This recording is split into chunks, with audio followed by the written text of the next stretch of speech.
Hi, everyone, and welcome to the Thrive Co-Living Communities YouTube podcast. I'm Mark Stein, Thrive founder and your podcast host. We're creating sustainable, inclusive, and multi-generational residential communities. Our mission is to combat the epidemic of isolation, revitalize communities, and help others discover the many benefits of engaged community living by offering unique and ecologically sustainable co-living options. In this podcast series, join us as we discuss co-living, in addition to bringing you interesting people from around the world who are doing cool things to expand your knowledge and satisfy your curiosity.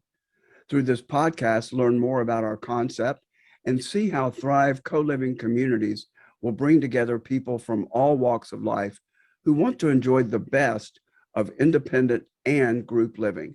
To find out more about us, please visit our website at thrivecolivingcommunities.org. Thanks for watching and enjoy the podcast. Hi, and welcome to another episode of the Thrive Co-Living Communities podcast. I'm your host, Mark Stein. Everybody deserves the opportunity to age gracefully and independently. This is a mission behind Generations at Home, a dedicated and compassionate provider of in-home care. To learn more about Generations at Home, I've invited and would like to welcome owner Shaun Carroll. He's here today to talk more about his business and how Generations at Home uses integrity, compassion, and collaboration to uphold the dignity and care of all of their clients. Welcome to the Thrive Co-Living Communities podcast, Shaun. Thank you, Mark. Glad to be here. So tell me a little bit about the origins of your business, maybe a little bit about your background and what brought you into it. It sounds like a franchise, so sort of let us know structure and nope, sounds like maybe not. Yeah, no, we are not a franchise. We're a privately owned, Florida licensed home health agency. Generations at Home started back in 2013, and it actually started up in the headquarters was in Tarpon Springs, and then the previous owner, who we bought the company from, moved it down to downtown St. Petersburg. So we are licensed for personal care, homemaker companion type of services. And our headquarters is in downtown St. Pete, but we provide service in Pinellas and Pasco. And if you're familiar with home health, that's Region 5, those two counties. So we Okay. have clients and caregivers all over Pinellas and especially South Pasco. And yeah, my wife and I bought the company in August of 2022. And we were looking for several years for a home health agency to purchase. My background is in fire and emergency services. I've been in the fire department in Pinellas County for the past 20 years, and I am still active. I currently serve as a district chief. And my wife and I knew that we wanted to get into the healthcare space, and we started looking at home health because my wife's an RN, and so it kind of fit both of our backgrounds. Throughout my career in the fire department, I have seen good home health, good assisted living, and I have seen poor home health and poor assisted living. So we wanted to try to make sure we were providing good service, and we saw a need, and we looked for a company that was already established, already had caregivers and a lot of clients. So we looked for several years, and during the time that we were looking, we had the COVID-19 pandemic, and that kind of put pause on our search for an agency. But then once we kind of figured out what COVID was and how to deal with it, we found Generations at Home and worked a deal with the previous owner to take it over. And it's been going really well in the last year and a half. Right. So,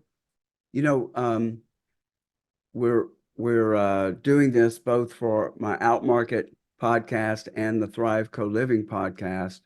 But the Thrive concept is based on addressing this epidemic of loneliness that Sure. preceded COVID and was made much worse from COVID.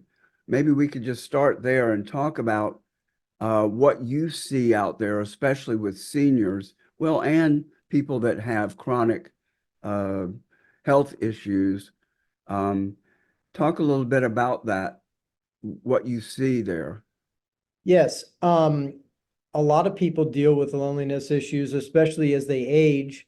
In Florida, we have a lot of folks that maybe moved down from another state, and a lot of their family members are still in another state and they move to Florida to retire. And as they get older, if you don't have family close by, you don't have a lot of friends close by, it becomes an issue. So one of the services that we provide is that companionship, and having that human interaction, that human touch, really makes a big difference in people's lives.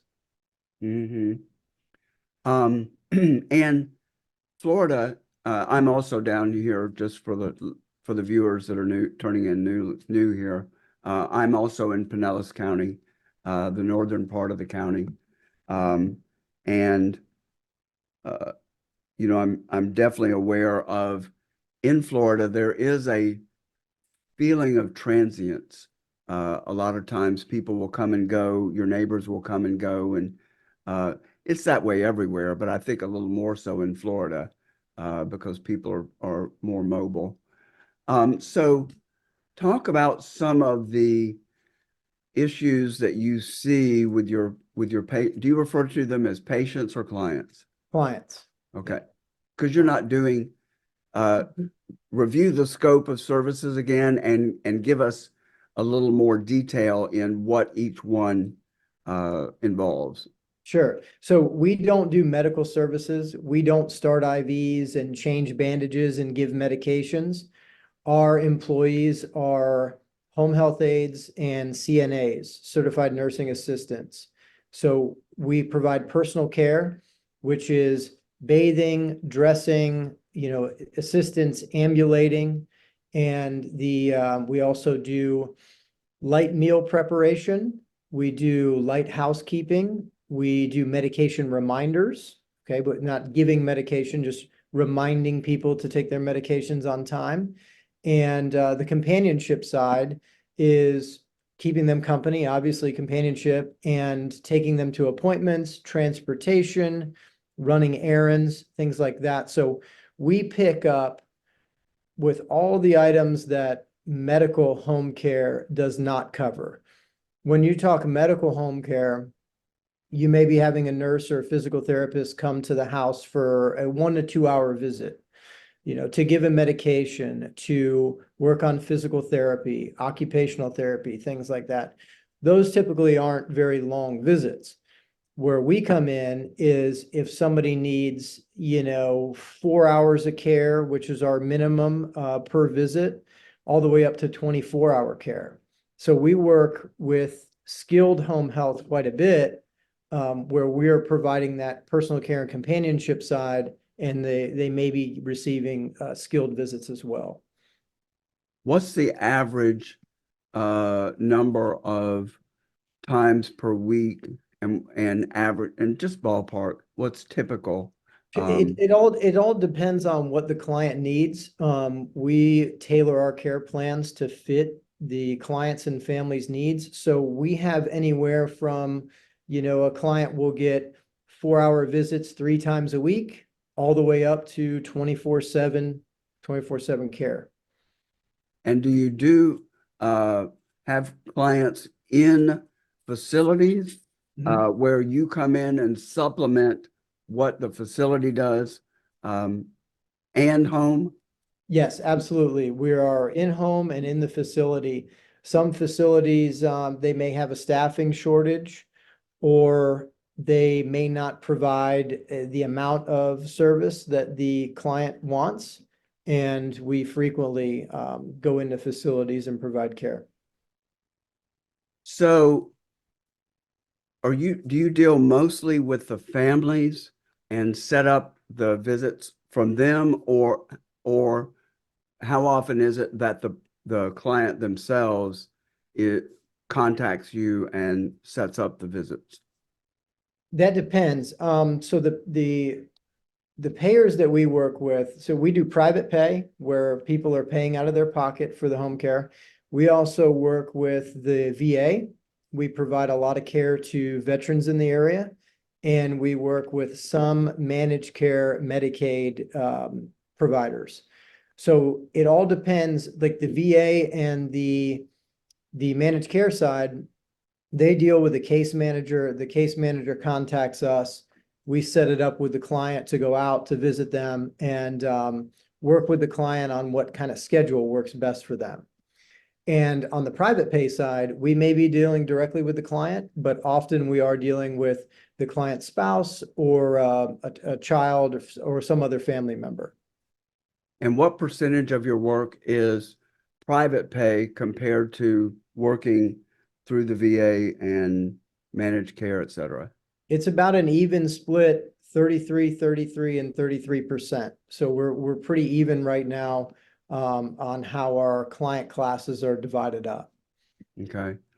And how many of your clients are seniors with age-appropriate health issues, and how many of them are medical patients at home, getting at-home care, PT, et cetera? Over 95% of our clients are senior citizens. We do have some that are younger and maybe sustained an injury where they need the home care, but 95% are seniors. Okay.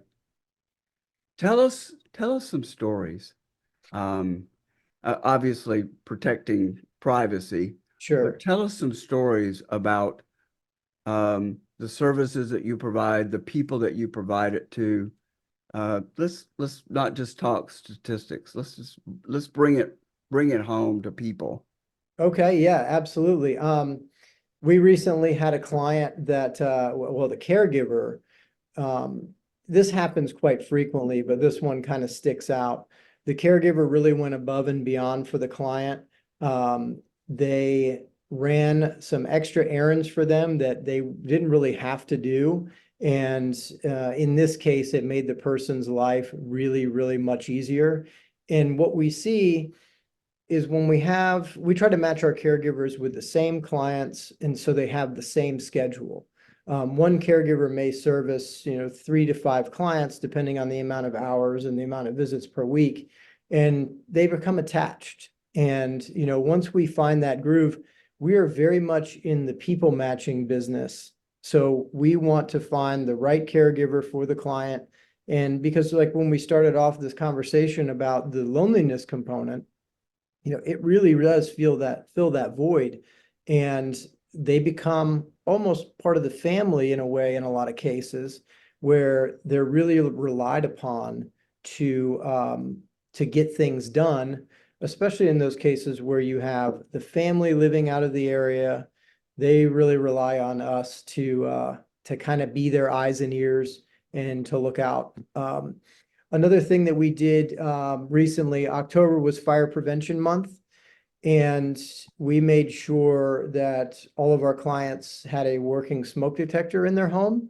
Kind of from my background in the fire department, most fire rescue agencies have the resources to provide people with smoke detectors if they don't have a working smoke detector. So we connected our clients that did not have a working smoke detector in our home with the right municipality, fire rescue agency, and got that done for them. So just a little something that we do that's, we try to go the extra mile for our clients any chance we can. And matching personalities probably gets tricky. So you try to have the same people coming, and maybe a rotation of 2 if there's some scheduling conflicts, but Right. it sounds like you try to match people and keep the consistency there. Absolutely. Which makes a lot of sense. But I would imagine it's tricky matching the personalities of people. Yeah, that's what I mean. It is the people matching business. And we always tell people, you may not like the first person that we send out. If that's the case, tell us, we will send you someone else. Again, it's the people matching business and we want to make the client happy. So we want to know if it's not a good fit, we will keep sending you people until we find a good fit. Because when somebody comes into your home for a minimum of 4 hours, you want it to be a good fit. You want to gel with that person and you want there to be a connection there. It's needed 100%. You have to have a good connection. Do you have any sort of profiling instrument that you use to get the personality type, maybe a personality indicator of the client and then also the caregiver? We don't do a personality test like a Myers-Briggs or anything like that with caregivers or clients. But we do, when we do an assessment with a client, we do ask questions that would lead us to what would be a good match for a caregiver. But we don't use an official personality test. But in our assessment, we have these items we call them attributes. So we get attributes of the client, we get attributes of the caregiver, and we try to match them up. Because if you've got a cranky client, then you really need an extremely patience of Job type of Yes. caregiver. Yes. I can see how it would be challenging, especially just with a brief intake interview. Yeah, and where we get that information a lot of times is the follow-up. After the first visit, after the first week, after the first month, how did things go? Was there anything that you weren't happy with? Is there anything that we can do better? And we take pride in being an agency that addresses those issues and try to correct everything that we can to make the client happy. I would imagine that the caregivers are a little more reticent to share openly, but do you do a sort of a debriefing with the caregiver after the first meeting too? Yes, we're in frequent communication with our caregivers. Our director of operations handles all of that, and she makes sure things are going well, handles any issues, and moves people around if necessary. How often is it that the person wants to go out? Take me to the grocery store, take me to Best Buy is probably not top on their list. That's more my speed with technology. But how often do people just want to get out and have somebody helping them do the grocery shopping and go to CVS and that sort of thing? That's very common. And especially the most common is probably walks and then dog walking. Again, back to the loneliness thing, a lot of seniors have a pet and they'll have a caregiver come over and the caregiver and the client and the pet will go for a walk. And just getting outside, getting some vitamin D, getting some fresh air is very beneficial, and some exercise, of course. But no, they go on outings very regular. Okay. And having somebody to drive you. I recently had a procedure where I couldn't drive for a week and a half to 2 weeks. Sure. And so a lot of these seniors probably are ill at ease driving and shouldn't be driving. Yes. Their families don't want them to drive. So just having that person to drive and to be a companion and, hey, look at this. This is cool. Yeah. Just that sort of companionship. Absolutely. And one thing that I didn't mention that we do is you mentioned your procedure. If somebody that wouldn't normally need home care has a procedure where their mobility is going to be compromised for a short period of time, we can come in and assist until they recover, complete their rehab, physical therapy, and then we can end the relationship there once the client is back to moving around and driving and able to do all the things that they need to do. And that's significant. Even for relatively minor procedures, you'll have some restricted motion limitations, driving. Sure.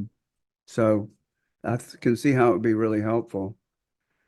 We're still experiencing generally shortages of labor. And I would imagine that that's especially acute with caregivers.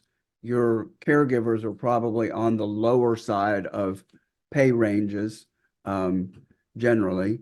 So talk about the challenges that you're having in this environment where we're almost at full employment, where almost everybody who really wants to work can work.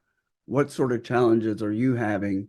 And let's see, you just started, so you really don't have a lot of COVID experience. But Right. anyway, We took what's it look like over, today? we took over in August of 2022, and we weren't past COVID, but we were past a lot of the labor shortage issues that was caused by COVID. The previous owner had a very tough time getting people in. And we have implemented some things. We've brought pay rates up.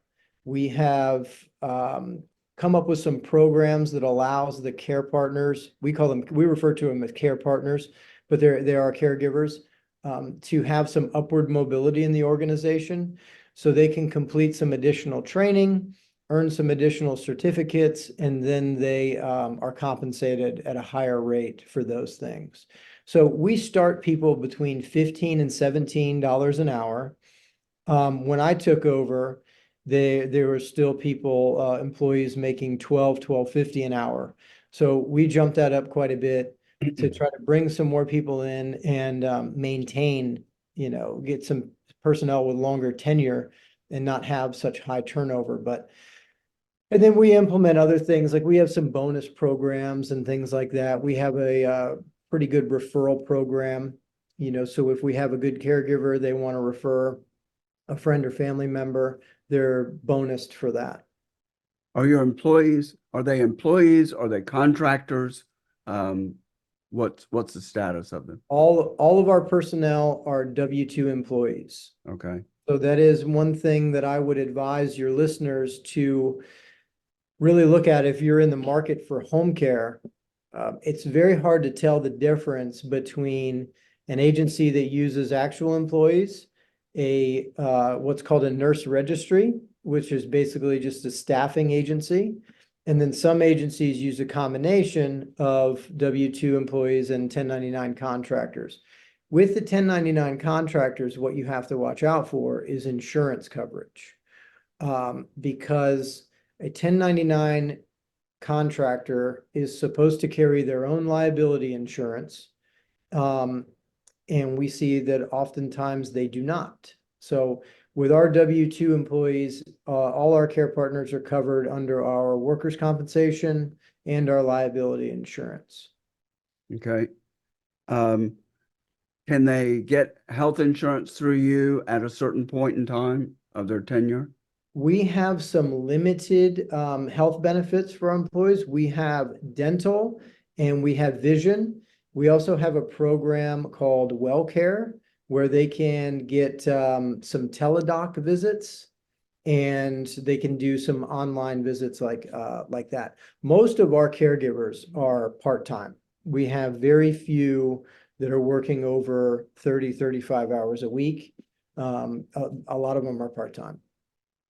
And a lot of seniors themselves probably that have some extra Yes. time and want to make some extra money.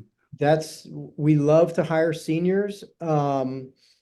They know how to communicate with other seniors, obviously, and we have quite a few of those. We would definitely like to hire more. They are very good. They make very, very good caregivers.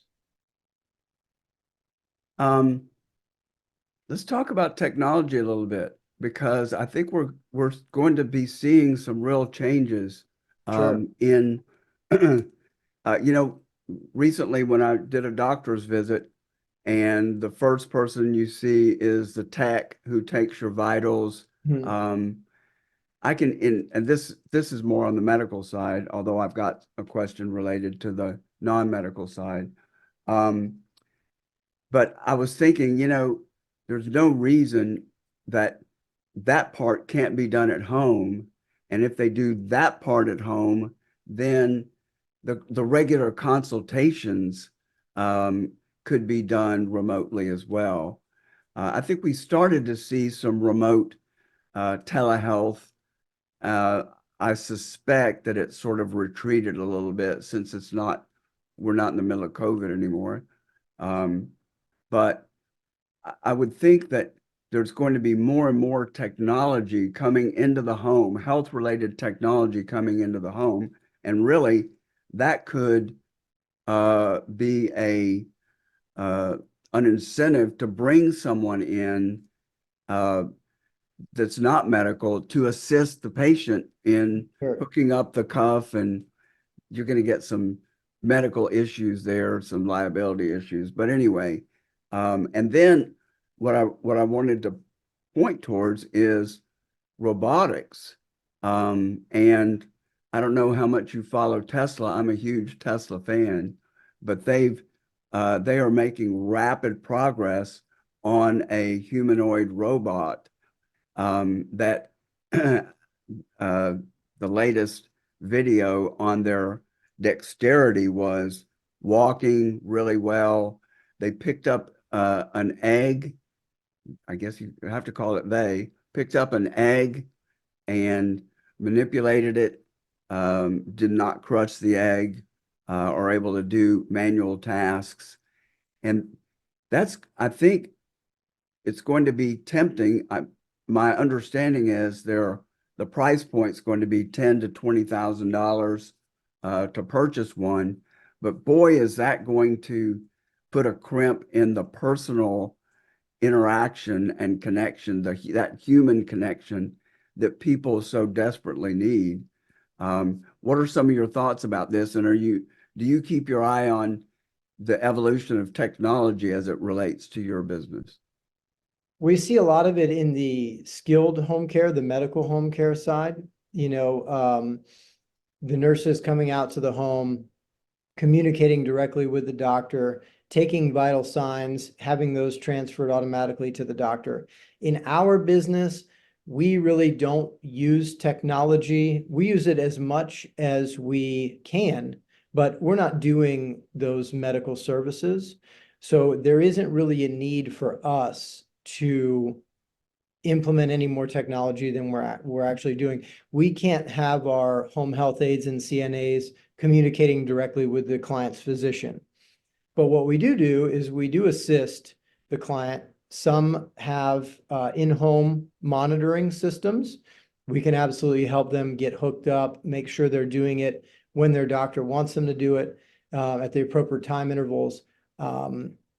What's interesting with us is our system for our scheduling and our visit clock ins and clock outs is all digitalized now. Our care partners have an app on their phone. When they get to the client's home, they open it up, they clock in, and it does a geofence around their location. So they have to be within 100 feet of the person's home to clock in and clock out. And that also allows them to log all the activities of daily living, we call them, everything that they help the client with. They can put in all the notes and everything. We don't use any paper on our day-to-day visits anymore. So back to the robot thing, can you see a place for robots in your services? Potentially. I mean, one of the things that we do is housekeeping and meal preparation, So if there was a robot that could, do the cleaning, do the laundry, do things like that, that would potentially cut into some of the service that we provide. But as far as the human interaction, the human touch, I think we're a long ways away from people being comfortable with a robot changing their clothes for them or helping them go to the bathroom. And unless these robots are waterproof, certainly not giving them a bath or a shower. Yeah. So yeah, who knows what's on the horizon in 10, 20 years from now, but we'll see.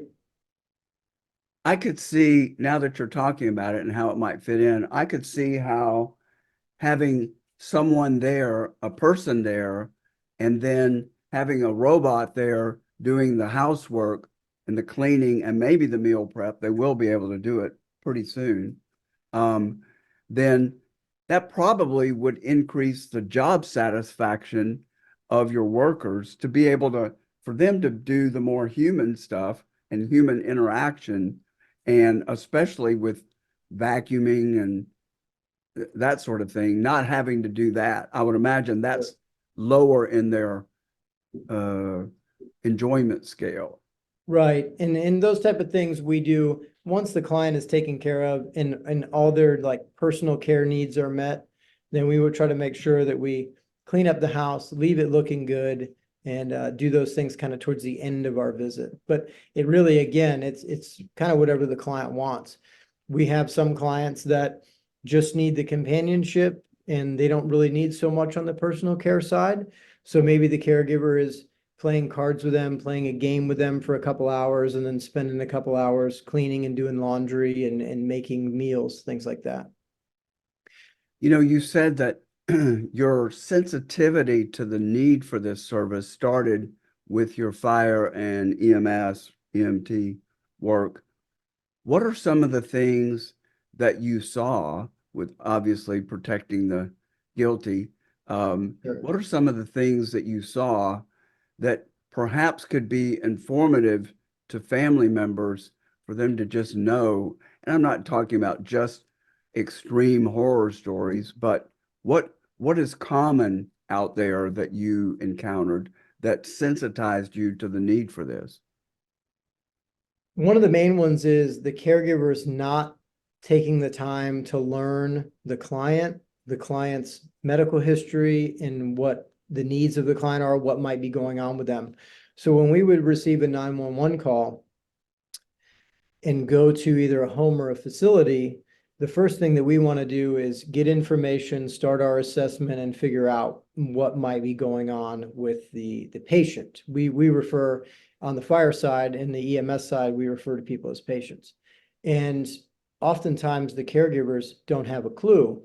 And that was very frustrating, you know, trying to get information on somebody, talking to somebody that really should know, but they don't know. And then obviously over my 20-year fire career, I've seen cases of neglect, just outright elder abuse. And you know, those definitely stuck with me. And one of the reasons that we got into this business was to make sure if we can have direct control over a company, that that's not going to go on in our company. And God forbid, if it does, we're going to take care of it right away and make sure it doesn't happen again. So yeah, there is, especially in facilities, because the facility is a business clearly, and they want to be as efficient as possible. You might have a caregiver taking care of 20 people in their shift, you know, so they're stretched very thin. Hence why oftentimes families and clients will have us there as well, because when we send you a caregiver, that's your caregiver for the amount of time that they're there, you know, and they're not jumping from client to client to client. And so, yeah, we want to make sure that people are able to age with dignity and respect, and make sure that things like I mentioned that I've seen in my fire career don't happen. I would imagine another thing that you saw frequently was the condition of the living conditions of some of the seniors. Oh yeah. Um, Dirty houses, and I bet, uh, I don't know a more polite term than hoarder, but I bet there's a lot of that going on, and that sort of residue, no pun intended, but garbage and cats and that sort of thing, which there are resources that can help with that, and there are funding sources, Medicaid and all that, but those people typically don't get connected with those resources that could pay for your care. So Sure. Yeah, and we've seen that quite a bit. That's where that communication with our care partners is so vital, What's the home like? What's it like when you're there? We've had to connect people with exterminators. We've connected people with moving companies. We've connected people with cleaning companies that can come in and do heavy cleaning. But you're right. If some people, as they're aging, they kind of stop caring about those things. And sometimes all it takes is someone to say, hey, could we help you get rid of some of this stuff? And they're like, oh yeah, sure, let's do it. And then we get their home cleaned up, it's more comfortable for them, and it's a lot less of a fire hazard. And probably, since a lot of these family members are out of the area, probably there are a lot of cases where this is going on and the family members don't know unless they're visiting fairly regularly. Yeah, absolutely. And it's funny that you mentioned that. You always, after a major holiday, we see a big influx in calls because people come down, they visit their mom or dad or aunt or uncle or whatever, and they say, "Oh, I didn't realize this was going on. We need to get them some help." And then that's where we come in. Hmm. What are some of the things that we haven't talked about that that you either see, have become sensitized to the problem? Talk a little more about what you experience. So another thing that makes us unique, and we just got this company off the ground. We started a partner company um, that is a Florida certified residential contractor, because one of the issues with people aging in place and not going into a facility is their homes are not set up for them to stay home. So what we're focused on the contracting side is bathroom remodels that we can pull the tub out, we can put a roll-in shower in there, or at least a shower with no step that has grab bars in it. We can widen doorways, we can construct wheelchair ramps, we can even do mother-in-law suites. We could do a room addition. Oftentimes people, maybe they don't want to put their parent into a facility, but their home isn't set up. So we could either add a room or do a second story and make it all accessible. And so we're trying to fill that niche. So we're very excited about that, to be able to offer that.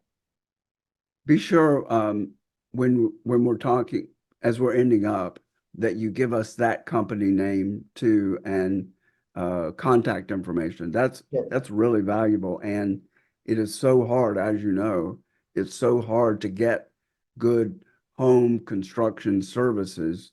So to be able to offer that, and especially to this niche, because people in that situation are more vulnerable to getting ripped off by Sure. providers, and they're less able to do the negotiating um, and just contracting. How Absolutely. much funding is available through government agencies to do that sort of work? Wheelchair accessibility, is it Medicaid? Is it Medicare? Uh, who funds those sorts of things?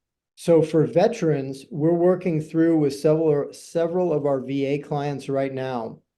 There's a program called the HISA grant, HISA, which stands for Home Improvement and Structural Alterations. And veterans who are 50% or more service-connected disabled can receive up to $6,800 for home improvements. And those are things like I just mentioned, accessibility to the home, ramps, things like that. The most popular one, and a job that we're about to start right now, is the tear out of a tub and the installation of a ADA approved roll-in shower where there's grab bars installed already in it. There's a flip down seat. So even if somebody's not in a wheelchair, they could take a walker in there, they could sit down on the seat, move the walker out of the way. It's much, much safer than stepping over the edge of a tub on a slippery floor. So we're about to start that project within the next 30 days. And As far as Medicaid and Medicare, to be honest with you, I don't know. I believe that there are programs out there, but we're working with the VA right now, but with several of our clients. Okay. What have we not talked about? Um, you know, let's talk about care management, because that is something that we don't do. A lot of people don't really know what care management is. We have a company that we refer out that we're not a partner in or anything.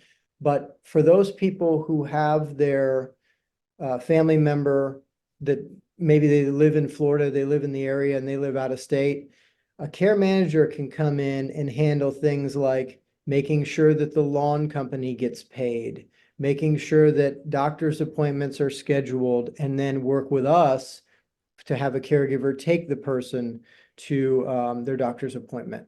So if some of these things are falling through the cracks with any of your listeners, that they may want to consider care management to kind of supplement, take some of the load off of them. And care managers charge anywhere between 50 to 150 an hour. Don't quote me directly on that, but that's to my knowledge, that's what they charge. And just depends on how much, they're having to do. But that's another service that's out there that can help seniors and their family members make this whole process a lot easier. So that would be someone who would come in, do an initial assessment, and maybe work with the family and the client to Yep. see, okay, what do we need to get coordinated? Then they work on the front end to get all the pieces in place, and then they're probably out. Yeah, no, actually the care manager, everything that you said is correct, except the care manager stays in regular contact with the person. Yeah, make sure, like I said, the bills are being paid, the lawn is being mowed, the house is being maintained, doctor's appointments are made, and there is a little bit of overlap with us because we do that too, as far as like the doctor's appointments and shopping and errands and things like that.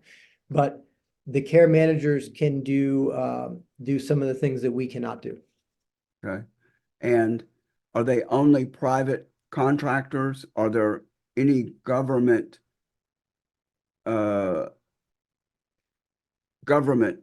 workers that do that, like case managers?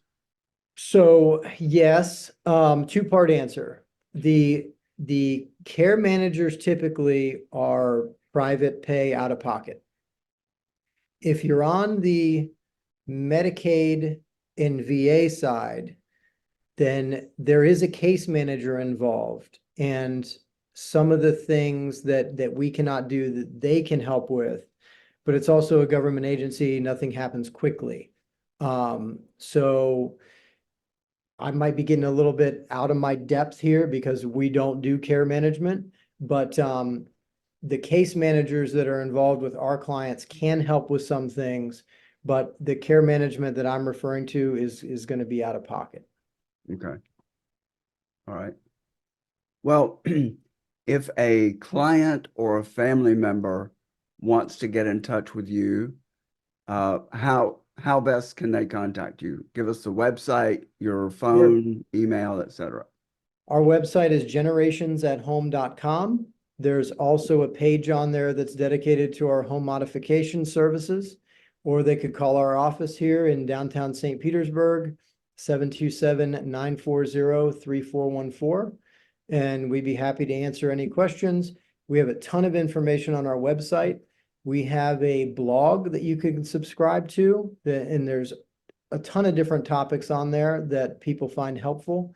They can also follow us on LinkedIn, Facebook, or Instagram, Generations at Home. Right. And what's your email address? My email address is Shaun, SHAUN, at generationsathome.com. Great. So I want to thank you for this podcast. I learned a lot, and because I think a lot of people really struggle unless they have done it. and had a family member that needed extensive care, not intensive care, but extensive care. I think a lot of people are in the dark about this. So I want to thank you for joining me today on the Thrive Co-Living Community Podcast. And to learn more about Shaun, be sure to check out, we'll put all those contact notes down in the show notes. All right. If you enjoyed the episode, please like and subscribe. Click the notification bell to be sure you get our future podcasts. And thanks everybody for tuning in. And we'll see you next time on the Thrive Co-Living Podcast. All right. Thanks, Mark. Thanks for joining us for another great episode of the Thrive Co-Living Communities YouTube podcast. To learn more about our mission and how you can support our vision of creating co-living communities worldwide, please visit us at thrivecolivingcommunities.org. To receive advanced viewings of our podcast and other exclusive content, find us on Patreon at patreon.com/Thrive Co-Living Communities. You can also learn more ways to support our mission in the show notes below. Amazon Smile, GoFundMe, Kroger, and our own Thrive Gear store, where you can buy t-shirts, hats, and many other items. Thanks again for tuning in, and we'll look forward to seeing you again soon.